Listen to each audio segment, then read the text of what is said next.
Las 11:14 nunca lo han presentado así a Eduardo Longoni. Esta nota va a estar para la foto, ¿no? Nunca te lo dijeron. Nunca se ha dicho. La frase que nunca se ha dicho. Bueno, tenemos fotógrafos de primera.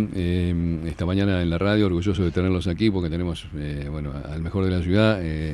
Guille Llagante, ¿cómo estás? Muy bien, Lori, muy contento. Muy bien acompañado por uno de los mejores del país, ¿no? Sí, ni hablar. Es realmente un referente, Eduardo, y es una alegría tenerlo en Bahía. Eduardo Longoni, la mayor proyección popular la logró a través del fútbol y de Maradona, y de una foto que tanto tiene que ver con el sentimiento, los recuerdos, los buenos recuerdos de los argentinos que nos lleva, digamos, a la mano de Dios, una de las expresiones que atesoramos con más cariño en lo que es el lenguaje futbolero, ¿no? Señoras y señores, tengo el enorme placer de presentarles bienvenidos al autor de la fotografía que dio la vuelta al mundo y que es prueba o semi plena prueba de que el gol de Diego no fue con la mano de Dios, sino fue con la suya, ¿no? Sí. Buenos días y gracias por la invitación. Eso es lo que dijo Maradona al día siguiente en la concentración del Club América, cuando había decenas de periodistas poniéndole el micrófono en la boca. Él dijo, no sé, en todo caso fue la mano de Dios. Y yo que le había llevado, yo había hecho esa fotografía trabajando para Noticias Argentinas, entonces en esa época, estamos hablando de siglo pasado, había que transmitir las fotos por telefoto, con un aparato pesadísimo, pesaba 14 kilos, había que armar un laboratorio portátil en un lugarcito, en ese caso fue en las entrañas del Estadio Azteca. Perdón que te interrumpa, para la radio, digamos, el cambio de la tecnología fue parecido desde el punto de vista de la practicidad, ¿no? Porque antes, para hacer una emisión desde cualquier lado, teníamos que llevar un aparatosos equipos, y una vez que surgió la era de la telefonía celular, sí, se aceleró muchísimo el trabajo. Sí, ha cambiado muchísimo y se facilitó mucho, lo cual es genial porque hace que la mirada del fotógrafo esté concentrada en la fotografía. En esa época nosotros éramos verdaderos artesanos también, no solamente de trabajar con la fotografía, sino de quién era que copiaba las fotos más rápido, quién podía transmitir más rápido. Esa velocidad hacía que un fotógrafo fuera más confiable que otro para ciertos eventos. Sí, hay un lema que dice que el que madruga, Dios lo ayuda. En ese caso no se cumplió contigo. A vos te ayudó Dios por haber llegado tarde, ¿no? Sí, llegué tarde, me quedé en un embotellamiento en las autopistas mexicanas, que siempre son un lío, pero en ese año era peor porque venía México de un terremoto devastador en el 85, y un trayecto que yo sabía que más o menos lo cubría en media hora. Ese día tardé 2 horas y media, 3, y llegué al estadio, llegué tarde, no cuando el partido había empezado, pero sí tardísimo para el horario en lo que los fotógrafos llegan y acomodan sus equipos atrás de la línea del arco. Y hay una cosa absolutamente así de códigos con los fotógrafos, que el lugar que tenés en el primer tiempo en un mundial lo replicás en el segundo, por lo cual yo me quedé horriblemente al lado del palo izquierdo de Peter Shilton todo el partido y ya no sabía si sacar fotos o atajar con él. y ¿cómo fue? Tenías una perspectiva muy especial que te dio la posibilidad de captar desde este ángulo que se hizo tan famoso la foto, la mano de Dios. Más que una perspectiva especial, tenía una perspectiva desastrosa y estaba desesperado porque yo lo que necesitaba era tener fotografías para poder transmitir. Hay que más o menos ubicarse que en el primer tiempo de ese partido terminó 0-0.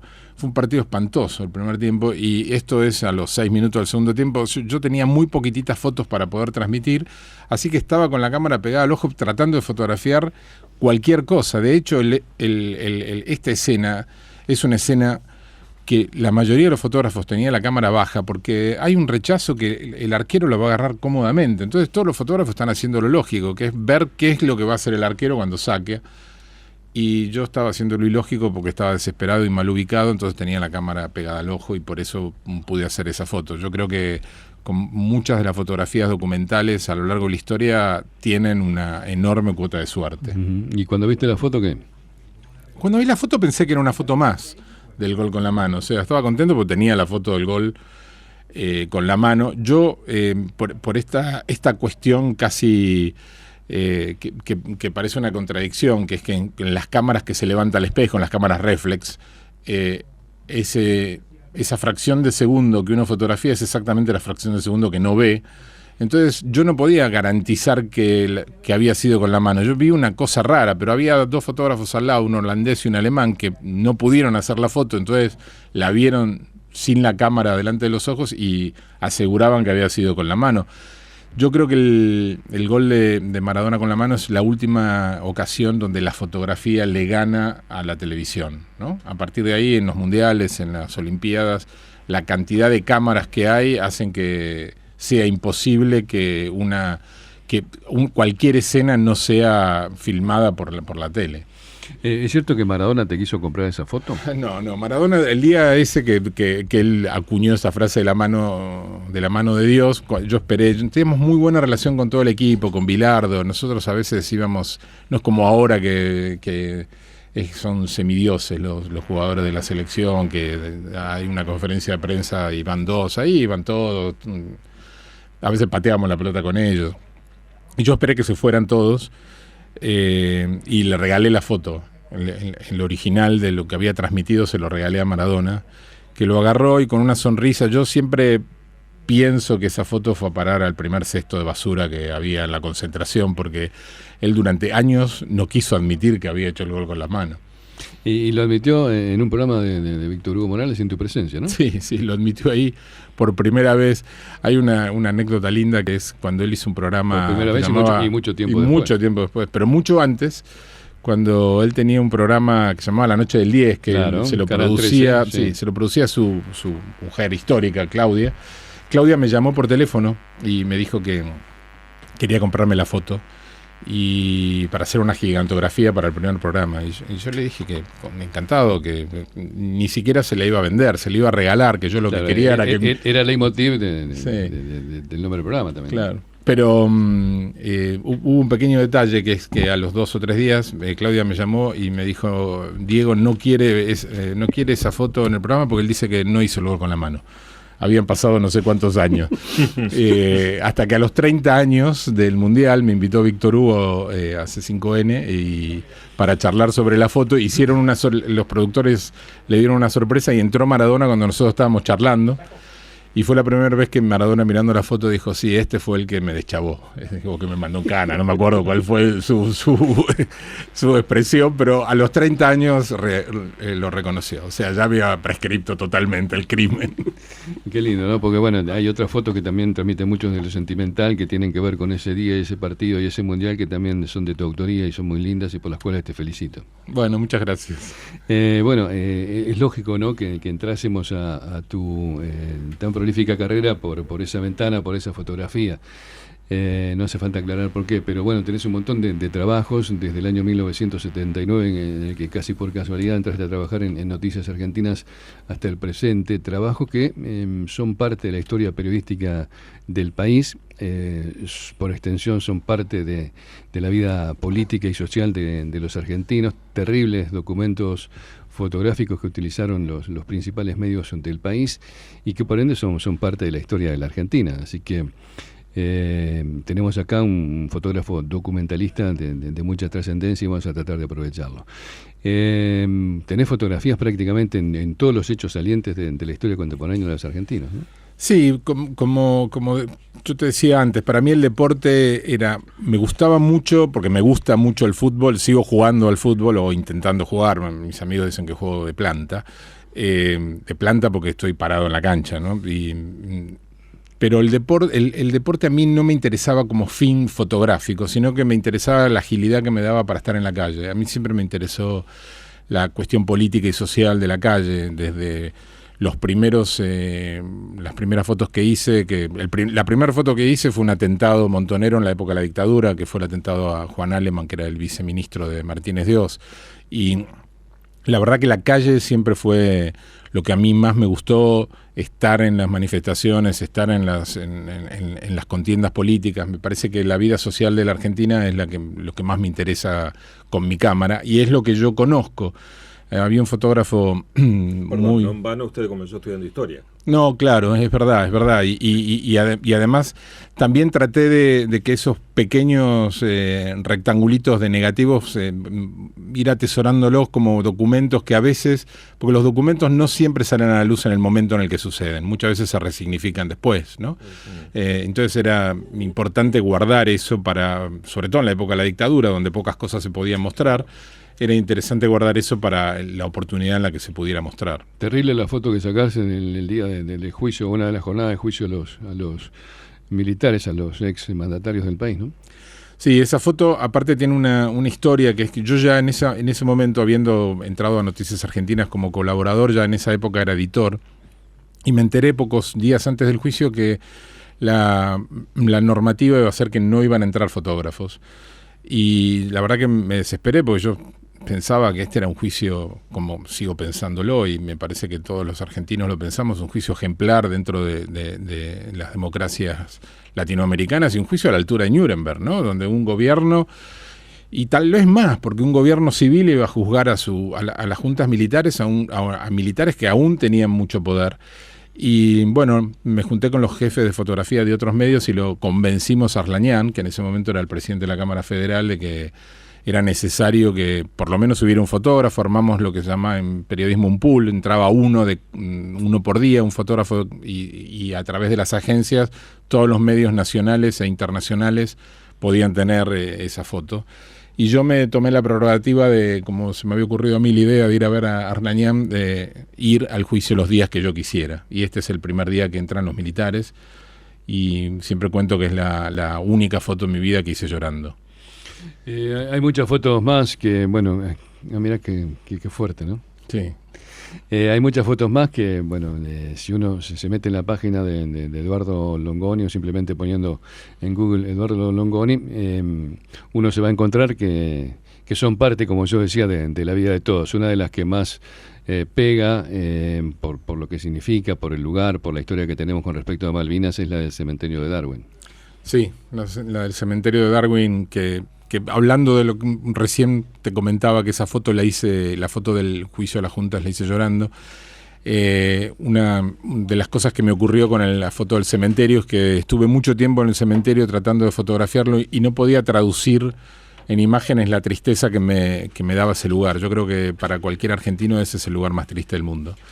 ¿Ese tipo de fotos se espera o se dispara y luego se selecciona alguna? No, la foto del cementerio es una foto que no solamente se espera, sino que para mí se construyó en dos etapas, porque yo estuve en el cementerio y era un día muy muy nublado, pero no llovía, y yo no lograba con esas nubes transmitir esa tristeza, y estuve como 2 horas tratando de encontrarle el ángulo hasta que dije, bueno, sigamos, porque yo iba a ir, ese día había en el itinerario del viaje me iba a ir hasta la bahía de San Carlos, que es por donde entraron los ingleses, y iba con un guía, y me adormilé ahí en los caminos de tierra que hay en Malvinas, y me quedé dormido y me desperté y diluviaba, y no se veía casi a través del parabrisas, y ahí en ese momento vi la foto. Le dije, volvamos al cementerio.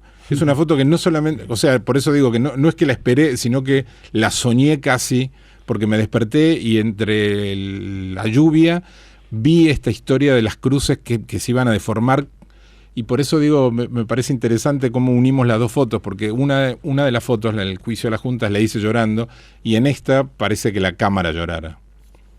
Qué bueno. Que esa foto está hecha a través del parabrisas, claro, del parabrisas del vehículo, con el agua pegada en el parabrisas. Claro, las lluvias, las lágrimas pegaban en el vidrio y le dieron el marco que finalmente sí te dejó satisfecho. Sí, era eso lo que sentía yo, ¿no?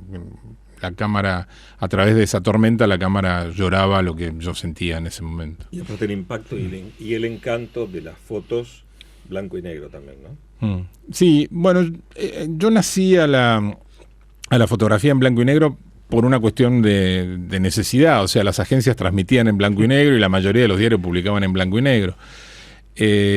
Por lo cual me llevo mejor con el blanco y negro que con el color. De todas maneras, yo sigo... A veces es más difícil de hacer que el color.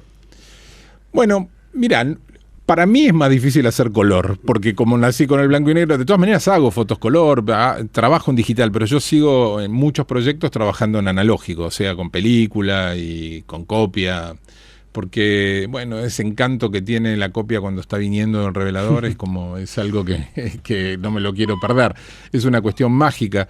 Yo me acuerdo cuando trabajaba en Noticias Argentinas, a veces me enojaba por las notas que me tocaban, o tenía algún disgusto con la fotografía, y me encerraba en el cuarto oscuro y ponía un negativo cualquiera en la empleadora y lo tiraba al revelador, y cuando empezaba a venir esa imagen, para los que no tienen esa experiencia sería buenísimo poder transmitírsela, que en el revelador, en un líquido, se va corporizando la foto, y yo decía, esto es lo que quiero para mi vida, esta magia es lo que quiero. El alumbramiento, ¿no? Como la de Maradona. Sí. Cuando fue surgiendo así, ¿no? Sí, la de Maradona fue surgiendo así. Ahí cuando la fue escudriñando ahí. Sí. Bueno, es la misma sensación que teníamos cuando íbamos a la casa de fotografía, con ansiedad, esperar que nos den el sobre con la foto que habíamos sacado. Y claro. Bueno, y antes, cuando teníamos el rollo de 36, no sabíamos qué sacarle para terminarlo, perdón. Porque, viste, después eso con la fotografía digital se perdió totalmente. Seguro. Mira, yo encontré unas diapositivas. Disculpame, la estamos pasando muy bien, la gente de la audiencia también. Tenemos que cumplir con horarios. Seguimos con el tema después de I30 porque es tiempo de títulos. Bueno, son las 11:36 ahora, la temperatura 21:3. Estamos con Guillermo Boyagante, uno de los máximos representantes locales de la fotografía, y con Eduardo Longoni, uno de los máximos representantes a nivel país. ¿Me dejás una con Longoni? Adelante, Víctor. Porque lo escuché atentamente lo de Maradona, que le había leído la historia en el gráfico cuando rememoraron incluso hasta la historia de la camiseta azul, pero que lo escuchaba con las juntas, lo escuchaba con lo de las Malvinas. ¿Qué personaje en sí lo conmovió al tomar un registro fotográfico, alguna cobertura periodística, alguien que le haya provocado magnetismo de tenerlo cerca? Mario Benedetti. Yo hice dos libros con Mario Benedetti, y fue el personaje más querible y más empático que fotografié. Empezamos la relación porque yo le propuse hacer un libro luego de que hubiera hecho mi primer libro con Ernesto Sábato, y lo conocí en la vieja editorial Planeta, y terminó siendo el abuelo paterno que mi hija no tuvo. O sea, para mí fue un personaje de esos muy magnético. Y otro personaje que me encantó fotografiar, y es una foto que le tengo mucho cariño, es una foto de Mercedes Sosa y Charly García, que fue una noche inolvidable en la casa de Mercedes Sosa. Estaba Mercedes Sosa, Charly García, Fito Una foto tan informal como cálida, ¿no? Sí, Fabiana Cantilo. Y bueno, fue una noche de charlas, ellos cantaban, yo había ido con una redactora a hacer una nota, y la verdad que en un momento creo que hice 6 fotos. Hice esa foto y guardé todo, dije, yo no me voy a perder esto para disfrutar lo que estaban cantando, digamos. 6 fotos. Hay un fotógrafo mexicano que se llama Francisco Matarrosa, que él dice que muchas veces prefiere, cuando no puede traducir en fotos lo que está viviendo, prefiere guardar la cámara y sentir lo que le está pasando, porque eso que le está pasando lo va a poder volcar en alguna foto en el futuro.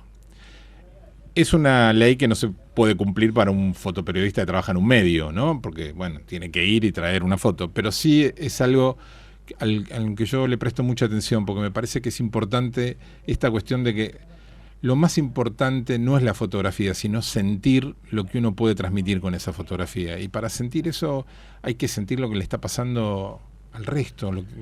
¿Te imaginas una noche de estos tipos que eran los máximos cantantes, cantores populares de la Argentina, todos reunidos, pasándola bien porque eran todos amigos? Y uno ahí de mosca, porque trabaja de mosca a veces el fotógrafo, ¿no? Tratando de estar ahí, pasar desapercibido. Y bueno, para mí era... Y ahí vio el gesto de cariño de Mercedes Sosa, porque contémosle a la gente, es cuando Mercedes Sosa se recuesta en el hombro de Charly García. Sí, hice esa foto y dije, bueno, ya está. Ahí nomás se dio cuenta. Sí, y eso es analógico. Pediste el cambio, guardaste el equipo y pediste el cambio. Sí, con esto listo. Ahora los escucho. Claro, me quedé sentado con una copa de vino y cantaba. Yo decía, esto que me está pasando, que son muchas las cosas que con la fotografía yo llegué, que no hubiera llegado de otra manera. Yo vengo de un hogar de clase media muy baja, y un día me tomé un avión y mi mamá me dijo, te vas al Vaticano, porque iba con Alfonsina a ver al Papa.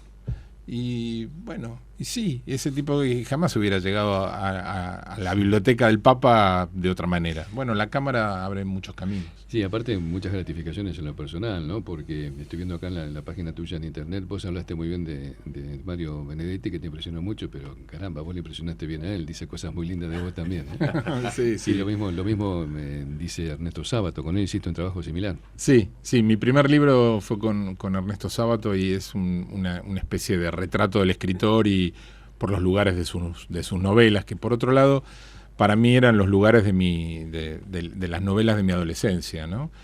Yo fotografié a Sábato y a Benedetti no porque me gustara especialmente el retrato, sino que ellos dos representaban mi adolescencia. Sobreros y tumbas y el amor de Martín y Alejandra, que son los personajes de ese libro, eran lo que era para nosotros el amor adolescente, ese amor trágico, ese amor contrariado. Y las poesías de Benedetti, sobre todo las políticas, tenían que ver con lo que a mí me pasaba y me pasaban a mis amigos en la década del 70. Y tuyo debe ser muy lindo, me gustaría ojear, ver y disfrutar el libro que hiciste sobre, combinando, digamos, dos elementos que son prácticamente sinónimos, ¿no? Tango y Buenos Aires y tango. Sí, ese es un libro en recuerdo a mi papá. Mi papá era un porteño de esos que... bien porteño, de la noche, de los cabarets, de tango. Lo vio Gardel un montón de veces en vivo, me contaba cosas. Y bailaba el tango espectacularmente. Yo me acuerdo que siempre ver bailar a mi papá, nunca con mi mamá, porque decía que mi mamá lo pisaba, entonces no bailaba con mi mamá. Y a mí, y quedarme dormido en esas veladas, y el tango era algo que entró de alguna manera en mi torrente sanguíneo, me imagino. Y después de unos años que mi viejo se fue, partió, empecé a buscar esos rincones de Buenos Aires que tienen que ver con el tango y hice un libro que no es de tango, es un libro que tiene rincones nostálgicos. Yo creo que el tango y Buenos Aires se llevan bien porque son docentes muy nostálgicos y le puse letras de tango, que el corpus poético de las letras de tango es genial. Cuando uno se pone a leer lo que han escrito, es maravilloso. Y te va a haber salido bien también muchos motivos. Podrían haber salido juntos a tomar fotografías para hacerlo con Guillermo Yagante, especialista en paisajística fotográfica, el libro de la Patagonia, ¿no?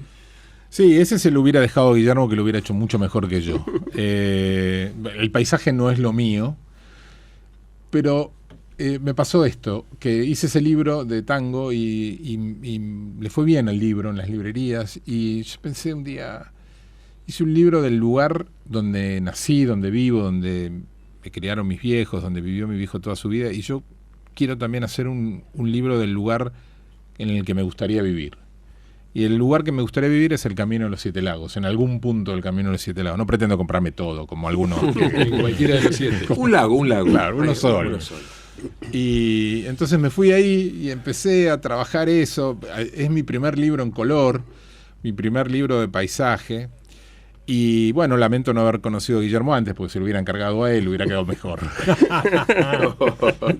Hay mucha más fotografía para recorrer. Pero bueno, acá dijimos que la nota iba a ser para la foto, y también vamos a utilizar una frase bastante remanida, ¿no? Que el tiempo en la radio es tirano y no nos alcanza para seguir disfrutando la charla con Eduardo Longoni respecto de fotografía, de su extensísima y prolífica tarea como fotógrafo. Guille, ¿qué está haciendo Eduardo Longoni en Bahía? Bueno, Edu vino para dar un workshop de ensayo fotográfico que se llama Contar con Imágenes, donde él nos muestra cómo muchos grandes fotógrafos a lo largo de la historia contaron sus emociones, sus historias de distinta forma a través del uso de la fotografía. Y bueno, esto es una actividad que hace, 2 o 3 meses creo que fue que lo visité a Eduardo, y hace rato que yo quería traerlo a Bahía, y bueno, la posibilidad de juntarnos para ver con qué tema, y surgió esto, y que me pareció que era muy interesante, sobre todo para todos los que son apasionados por este arte, y bueno, como una forma no solo de aprovechar la experiencia enorme personal de Eduardo, sino también esto, ¿no? Su forma de haber analizado cómo podía contar las imágenes, cómo podía contar las historias con sus imágenes a partir de la obra de otros autores. Y eso, bueno, este workshop va a ser hoy entre las 6 y las 9 de la noche, y mañana todo el día, son 4 horas a la mañana y 3 horas a la tarde.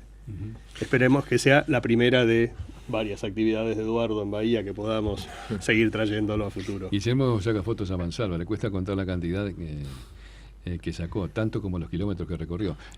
¿Tenés hecha la cuenta de los kilómetros recorridos por el mundo detrás de la fotografía o buscando fotografías? No, pero imagino que deben ser unos cuantos cientos de miles, o no sé si habré pisado el millón.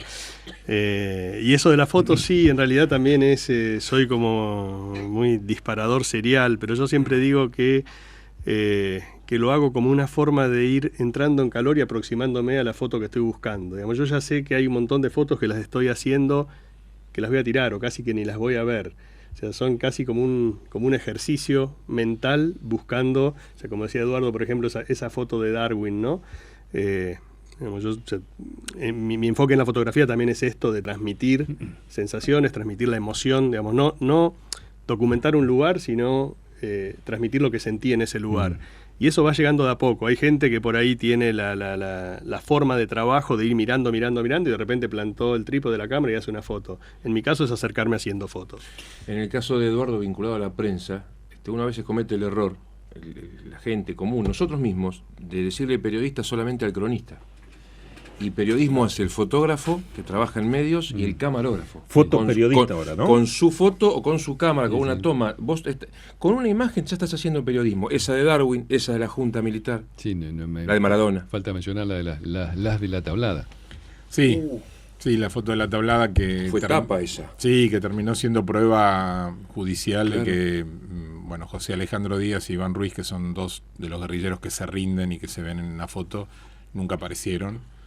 Y de alguna manera esa foto fue la prueba principal para que la Comisión Interamericana de Derechos Humanos condenara a la Argentina, y además ahora la Corte Suprema hace un año y medio le ordenó a la Cámara reabrir la causa basándose en ese documento. Bueno, un valor agregado en materia de sensaciones y satisfacciones para vos, ¿no? No solamente por el aspecto fotográfico, claro. Sí, claro. Sí, es una tragedia, pero bueno, es algo que puede por lo menos clarificar algo de la tragedia. Eduardo Longoni, enorme placer. Sabíamos que la nota iba a estar en los niveles de sensaciones por la que estuvo atravesando. Así que muchísimas gracias por la visita, que te vaya muy bien en el taller y que sigas haciendo fotos que sean tan importantes para vos, pero es fundamental, y para el resto de los argentinos también. Bueno, muchas gracias por la invitación. Guillermito, gracias por haber sido el mediador, y bueno, fue muy valioso este momento y sos responsable de ello. Muchas gracias, Lori. Guillermo Yagante, Eduardo Longoni, dos personas a las que queda expuesto, ¿no? La cámara les cambió la vida y se la cambió para bien.